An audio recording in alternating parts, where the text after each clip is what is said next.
જય શ્રી કૃષ્ણ. હર હર મહાદેવ. 2026માં શ્રાવણ સુદ સોમવાર અને શ્રાવણ સુદ નાગપંચમી એક જ દિવસે આવે છે.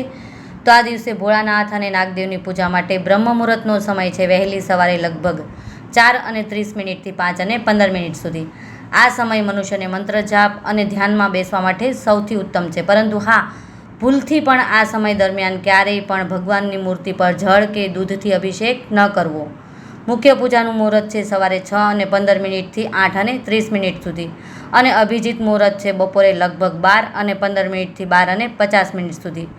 આ દિવસે નાગદેવની પૂજા માટે પાણીયારે કે જ્યાં આપણે પીવાનું પાણી મૂકતા હોય ને તે જગ્યા શુદ્ધ કરી નાગદેવનું ચિત્ર દોરી ઘીનો દીવો પ્રગટાવી કુલેર, તલવટ કે સુખડી તમે જે નૈવેદ્ય ધરાવતા હો ને તે ધરાવી નાગદેવ સમક્ષ 2 હાથ જોડી આખું વર્ષ આપણું સુખમાં વીતે તેવી પ્રાર્થના કરવી. અને આજે શ્રાવણ સુદ સોમવાર પણ છે તો મહાદેવની પૂજા કરવાનું ભૂલશો નહીં. હર હર મહાદેવ. જય નાગદેવતા.